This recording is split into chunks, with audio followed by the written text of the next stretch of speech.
Hello friends, welcome back to my YouTube channel Telugu కొలువు informations. Friends, మీకోసం అయితే మరో కొత్త నోటిఫికేషన్తో అయితే మీ ముందుకైతే వచ్చానండి. ఇలాంటి నోటిఫికేషన్స్ మన ఛానల్లో ఇంకా చాలా ఉన్నాయి. కొత్తగా చూసేవాళ్ళు నా ఛానల్ సబ్స్క్రైబ్ చేసుకోండి. అలాగే నా ఛానల్లో ఉన్న చాలా గవర్నమెంట్ జాబ్స్కి సంబంధించిన వీడియోస్ అయితే చాలా ఉన్నాయి. అప్లికేషన్ చేసుకోండి చూసి. ఫ్రెండ్స్, నిరుద్యోగ అభ్యర్థులకి గవర్నమెంట్ నుంచి సచివాలయ నుంచి అసిస్టెంట్ ఉద్యోగాలకు ప్రభుత్వం ఒక బంపర్ నోటిఫికేషన్ అయితే రిలీజ్ చేసింది. మీరు ఏ విభాగంలో అయినా ఇంటర్ పాస్ అయి ఉంటే చాలండి, ఈ యొక్క అసిస్టెంట్ ఉద్యోగాలకైతే అప్లికేషన్ చేసుకోవచ్చు. అండ్ ఎలాంటి ఎక్స్పీరియన్స్ అయితే అవసరం లేదు ఫ్రెండ్స్, ఆన్లైన్లోనే అప్లికేషన్ పెట్టుకోవాలి. మేల్ అండ్ ఫీమేల్ క్యాండిడేట్స్ అందరూ కూడా అప్లికేషన్ చేసుకోవచ్చు. అండ్ ఆంధ్రప్రదేశ్, తెలంగాణ వాళ్ళందరూ కూడా ఈ జాబ్స్కి అయితే అర్హులు. అండ్ అన్నీ కూడా పర్మనెంట్ జాబ్సే. మీరు ఒకసారి జాబ్లో జాయిన్ అవ్వగానే మీకు 35,000 పైగానే శాలరీ అయితే వస్తుంది. ఈ వీడియోలో మీకు జాబ్కు సంబంధించిన డీటెయిల్స్ మొత్తం క్లుప్తంగా క్షుణ్ణంగా వివరించడం అయితే జరుగుతుంది ఫ్రెండ్స్. మీరు ఎక్కడ స్కిప్ చేయకుండా క్లారిటీగా క్లియర్గా వినండి. అండ్ మీ ఫ్రెండ్స్కి కూడా షేర్ చేయండి. నా ఛానల్ని సబ్స్క్రైబ్ ఇంతవరకు చేసుకున్న వాళ్ళు తప్పకుండా నా ఛానల్ అయితే సబ్స్క్రైబ్ చేసుకోండి. ఫ్రెండ్స్, వీడియోలోకి వెళ్ళిపోయే ముందు మీకు ఒక చిన్న ఇన్ఫర్మేషన్, అలాగే మరొక నోటిఫికేషన్ అయితే రెడీగా ఉందండి. మీరు అప్లికేషన్ చేసుకోండి. IOCL నుంచి భారీ రిక్రూట్మెంట్ అయితే రిలీజ్ అయింది. దాన్ని కూడా ఏపీ, తెలంగాణ వాళ్ళందరూ అర్హులే. ఇండియన్ ఆయిల్కి సంబంధించింది. మంచి పోస్టులు అని చెప్పుకోవచ్చు. ఎగ్జామినేషన్ కూడా లేదు. ఒకసారి చెక్ చేసుకోండి. మీకు ఇక్కడ లింక్ అనేది ప్రొవైడ్ చేస్తున్నాను, డిస్క్రిప్షన్లో కూడా లింక్ ఇస్తున్నాను, ఒకసారి చెక్ చేసుకోండి. ఫ్రెండ్స్, ఇక నోటిఫికేషన్ విషయానికి వచ్చినట్టయితే ఈ ఎంప్లాయ్మెంట్ ఎలా ఉంది, ఎలా అప్లై చేసుకోవాలి అనేది చూసుకుందాము. దీనికి ఇండియన్ సిటిజన్ అయితే సరిపోతుంది ఫ్రెండ్స్. ఎవరైనా సరే అప్లికేషన్ చేసుకోవచ్చు. ఆంధ్రప్రదేశ్ మరియు తెలంగాణ అభ్యర్థులు మేల్ అండ్ ఫీమేల్ వాళ్ళు ఎవరైనా సరే 18+ ఉన్న వాళ్ళు అయితే అందరూ అప్లికేషన్ అయితే పెట్టుకోవచ్చు. ఇక్కడ ఇంపార్టెంట్ డేట్స్ చూసుకున్నట్టయితే మనకు అప్లికేషన్ ప్రాసెస్ అనేది లాస్ట్ డేట్ వచ్చినట్టు చూసినట్టయితే February 8th లాస్ట్ డేట్ అని ఇచ్చాడు. అండ్ ఆల్రెడీ అప్లికేషన్స్ అయితే స్టార్ట్ అయినాయి. ఈ నెల January 10th నుంచి అయితే స్టార్ట్ అయినాయి, 10th నుంచి స్టార్ట్ అయినాయి. సో ఇంకా కొద్ది రోజుల టైం ఉంది కాబట్టి మీరు తొందరగా అప్లికేషన్ చేసుకుంటే బాగుంటుంది. మంచి జాబు, వదులుకోకండి. మొత్తం ప్రాసెస్ మొత్తం ఆన్లైన్లోనే ఉంది ఫ్రెండ్స్. మొత్తం ఆన్లైన్లోనే అప్లికేషన్ చేసుకోవాలి మనం. ఈ యొక్క రిక్రూట్మెంట్ సంబంధించిన విషయానికి వచ్చినట్టయితే సచివాలయ మరియు అసిస్టెంట్ ఉద్యోగాలకు సంబంధించిన నోటిఫికేషన్ చూసుకున్నట్టయితే మనం క్వాలిఫికేషన్ విషయానికి వచ్చినట్టయితే మీరు ఏ విభాగంలో అయినా సరే 10+2 లేదా ఇంటర్మీడియట్ పాస్ అయి ఉన్న వాళ్ళు అందరూ దీనికైతే అర్హులని చెప్పుకోవచ్చు. అలాగే మీరు డిప్లొమా చేసిన వాళ్ళు కూడా ఈ అప్లికేషన్స్ అయితే చేసుకోవచ్చు ఫ్రెండ్స్. అండ్ మీకు కంప్యూటర్కి సంబంధించిన టైపింగ్కి సంబంధించిన వాటిలో స్కిల్స్ అయితే ఉండాలి. అంటే అడుగుతున్నాడు, సర్టిఫికేట్స్ అయితే ఏం అడగట్లేదు. మీకు ఎక్స్పీరియన్స్ లేకపోయినా, దాని మీద స్కిల్స్ లేకపోయినా మనం అయితే అప్లికేషన్ చేసుకోవచ్చు. జస్ట్ ఇక్కడ ఉంటే బాగుంటుందని అడుగుతున్నాడు. కంప్యూటర్ మీద నాలెడ్జ్ ఉండాలని చెప్తున్నాడు. ఇక్కడ ఈ జాబ్కి సంబంధించి సెలెక్ట్ అయిన వాళ్ళకి శాలరీ విషయానికి అయితే చూసుకున్నట్టయితే పే స్కేల్ లెవెల్ 2 ప్రకారం ఇక్కడ చూసుకున్నట్టయితే బేసిక్ పే అయితే 19,900 రూపీస్ నుంచి 63,200 అని ఇక్కడ చూపిస్తున్నాడు. అప్రాక్సిమేట్లీ అన్ని అలవెన్సెస్ కలుపుకుంటే దాదాపు మనకు 35,000 పైగానే శాలరీ అయితే వస్తుందండి. సో మంచి పే స్కేల్ అనే చెప్పుకోవచ్చు. అప్లికేషన్ చేసుకోండి, ఎవరు మిస్ అవ్వకండి. ఇక్కడ ఏజ్ లిమిట్ విషయానికి వచ్చినట్టయితే మనము చూసుకున్నట్టయితే మినిమం 18+ అయితే ఉండాలి. మ్యాక్సిమం 28 years వరకు అయితే అప్లికేషన్ అయితే చేసుకోవచ్చు. ఇది జనరల్ కేటగిరీకి సంబంధించింది ఫ్రెండ్స్. అండ్ OBC వాళ్ళకైతే 31 years ఇచ్చాడు.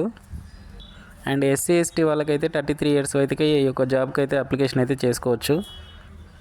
ఈ సచివాలయ అసిస్టెంట్కి మీరు సెలెక్ట్ అయినట్టయితే చేయాల్సిన వర్క్ అయితే ఇక్కడ చూసుకున్నట్టయితే ఫ్రెండ్స్, ఈ ప్రభుత్వ సంస్థలో మీరు అడ్మినిస్ట్రేట్ వర్క్ అనేది చేయాలని ఇక్కడ చూపిస్తున్నాడు.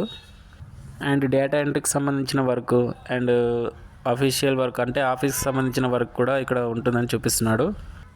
ఇది ఆఫీస్లో కూర్చొని చేసే వర్క్ కాబట్టి చాలా బాగుంటుంది ఫ్రెండ్స్. అంటే ఆఫీస్ స్థాయి ఉద్యోగాలని చెప్పుకోవచ్చు మనం. ఇక్కడ అలవెన్సెస్ చూసుకున్నట్టయితే ఫ్రెండ్స్ మనకి DA అలవెన్సెస్ ఇచ్చాడు, హౌస్ రెంటల్ అలవెన్స్ ఇచ్చాడు, అండ్ ట్రాన్స్పోర్ట్ అలవెన్సెస్ ఇచ్చాడు. సో ఇక చాలా అలవెన్సెస్ కూడా కల్పిస్తున్నాడు.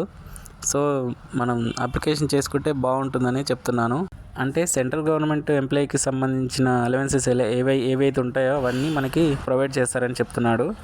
ఫ్రెండ్స్, మనకి సెలక్షన్లో భాగంగా ఈ ఎగ్జామినేషన్ విషయానికి వచ్చినట్టయితే 2 పేపర్స్ అయితే ఎగ్జామినేషన్ అయితే ఉంటుంది ఫ్రెండ్స్. ఎగ్జామ్ అనేది 12th స్టాండర్డ్కి సంబంధించిన ఎగ్జామ్ ప్యాటర్నే వస్తుంది. అండ్ ఆబ్జెక్టివ్ టైప్ అయితే మనకి క్వశ్చన్స్ అయితే అడుగుతారు ఫ్రెండ్స్. అంటే ఇప్పుడు అంటే ఓఎంఆర్ బేస్డ్ కూడా ఇచ్చాడు. అండ్ ఇక్కడ చూసుకున్నట్టయితే 200 క్వశ్చన్స్ అడుగుతాడు.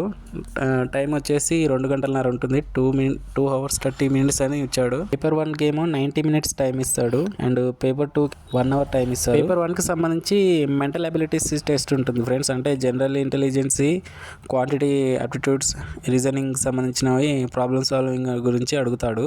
ఇక్కడ పేపర్ 2కి సంబంధించి చూసుకున్నట్టయితే అంటే పేపర్ 1లో ఎటువంటి నెగిటివ్ విధానం అయితే ఉండదు ఫ్రెండ్స్. మనకి 100 క్వశ్చన్స్ అడుగుతాడు. మ్యాక్సిమం 200 మార్క్స్ ఇస్తాడు. అంటే ఒక క్వశ్చన్కి 2 మార్క్స్ అయితే ఇస్తాడు. నెగిటివ్ విధానం అయితే లేదు పేపర్ 1లో. పేపర్ 2 ఎగ్జామినేషన్ విషయానికి వచ్చినట్టయితే ఇక్కడ చూసుకున్నట్టయితే మొత్తం మనకి ప్రతి రాంగ్ ఆన్సర్కి ఒక మార్క్స్ అయితే నెగిటివ్ విధానం ఉంటుంది ఫ్రెండ్స్. అంటే 2 మార్క్స్ ఒక క్వశ్చన్కి 2 మార్క్స్ ఉంటే 1 మార్క్ అనేది కట్ చేస్తారు రాంగ్ క్వశ్చన్ అయితే. సో మనకి నెంబర్ ఆఫ్ క్వశ్చన్స్ వచ్చేసి మొత్తం ఇక్కడ మ్యాక్సిమం 100 క్వశ్చన్స్ అడుగుతారు. మార్క్స్ వచ్చేసి 150 ఉంటాయి. ఇందులో కూడా జనరల్ అవేర్నెస్కి సంబంధించి అండ్ ఇంగ్లీష్ లాంగ్వేజ్ సంబంధించిన క్వశ్చన్స్ అయితే అడుగుతారు. పేపర్ 2 ఎగ్జామినేషన్ తర్వాత మెరిట్ లిస్ట్ అనేది తీస్తారు ఫ్రెండ్స్. అంటే ఎవరికైతే ఎక్కువ మార్క్స్ వస్తాయో వాళ్ళని అయితే సెలక్షన్ ప్రాసెస్కి అయితే ఇన్వైట్ చేయడం జరుగుతుంది. దాని తర్వాత మనకి టైపింగ్కి సంబంధించిన స్కిల్ టెస్ట్ అనేది కండక్ట్ చేస్తారు ఫ్రెండ్స్. ఈ టైపింగ్ టెస్ట్లో 2 టైప్స్ అడుగుతారు. అంటే 2 టైప్స్ లాంగ్వేజెస్ గురించి అడుగుతారు, ఇంగ్లీష్ లేదా హిందీ. మనకి దేని మీద గ్రిప్ అయి ఉంటే దాని మీద రాయొచ్చు. అంటే 35 వర్డ్స్ రాయాలి ఇంగ్లీష్లో అయితే. హిందీలో అయితే 30 వర్డ్స్ రాయాలి. టోటల్ టైం వచ్చేసి 10 minutes ఇస్తారు. 10 minutesలో మనం 30 వర్డ్స్ రాయాలి. సో ఈ విధంగా మనకైతే జాబ్కి సంబంధించిన examination and typing test and selection process అయితే ఉంటుంది ఫ్రెండ్స్. ఇక్కడ చూసుకున్నట్టయితే జూనియర్ సెక్రటరియట్ అసిస్టెంట్కి సంబంధించి వేకెన్సీస్ని జనరల్ డిపార్ట్మెంట్లో, అలాగే ఫైనాన్స్ అండ్ అకౌంట్కి సంబంధించి అండ్ స్టోర్ అండ్ పర్చేస్కి సంబంధించిన దాంట్లో అయితే మనకు వేకెన్సీస్ని అయితే భర్తీ చేశారు. సో ఇక్కడ వేకెన్సీస్ చూసినట్టయితే ప్రతి కేటగిరీలో మనకి జనరల్కి సంబంధించిన దాంట్లో వేకెన్సీస్ అయితే కేటాయించారు ఫ్రెండ్స్. సో మనం ఏ కేటగిరీకి చెందిన వాళ్ళమైనా సరే అప్లికేషన్ అయితే చేసుకోవచ్చు. ఇక్కడ జనరల్ కేటగిరీకి సంబంధించినవి 7 పోస్టులు ఉన్నాయి. అండ్ ఫైనాన్స్ అండ్ అకౌంట్కి సంబంధించినవి 3 పోస్టులు ఉన్నాయి. స్టోరేజ్ అండ్ పర్చేస్ సంబంధించిన దాంట్లో 3 పోస్టులు అయితే ఉన్నాయి ఫ్రెండ్స్. అండ్ సో మనం ఇక్కడ అన్ని జనరల్ క్యాండిడేట్కి ఇచ్చారు కాబట్టి ఏ క్యాస్ట్ వాళ్ళు అయినా సరే దీనికైతే అప్లికేషన్ చేసుకోవచ్చు. అలాగే ఈ జాబ్కి అప్లికేషన్ చేసుకోవాలంటే కంప్యూటర్ బేస్లో ఎటువంటి సర్టిఫికేట్ అయితే అవసరం లేదు, స్కిల్స్ ఉంటే సరిపోద్ది అంటున్నారు.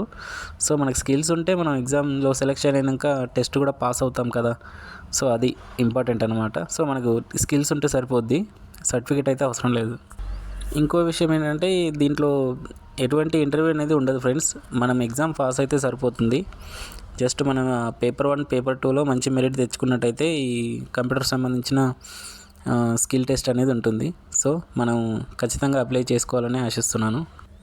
అండ్ ఈ రిక్రూట్మెంట్కి సంబంధించి అప్లికేషన్ విధానానికి సంబంధించిన అప్లికేషన్ ఫీజు చూసుకున్నట్టయితే friends, SC, ST, women candidates, పీడబ్ల్యూడీకి సంబంధించిన వాళ్ళు అండ్ హ్యాండిక్యాప్కి సంబంధించిన వాళ్ళందరికీ ఫ్రీగా అప్లికేషన్ అయితే ఉంది ఫ్రెండ్స్. మిగతా అభ్యర్థులందరూ 500 రూపీస్ ఆన్లైన్లో అప్లికేషన్ అయితే చేసుకోవాలి ఫ్రెండ్స్. సో ఫ్రెండ్స్ మనకైతే ఇప్పటివరకైతే అప్లికేషన్ విషయానికి వచ్చినట్టయితే అన్నీ మనకి వయసు, అర్హత, అప్లికేషన్ విధానం ఏ విధంగా ఉంటుంది మొత్తం అయితే ఎక్స్ప్లెయిన్ అయితే చేశాను. సో ఈ రిక్రూట్మెంట్కి అప్లై ఎలా చేయాలి అనేది మీకు కావాలనుకుంటే మీరు ఎక్కువ మంది నాకు లైక్ చేసి కామెంట్ చేస్తే తప్పకుండా నేనైతే అప్లికేషన్ ప్రాసెస్ అయితే చేస్తాను ఫ్రెండ్స్. సో మీరు తప్పకుండా నా ఛానల్ సబ్స్క్రైబ్ చేసుకోండి, లైక్ చేయండి, కామెంట్ చేయండి. All the best, good luck friends.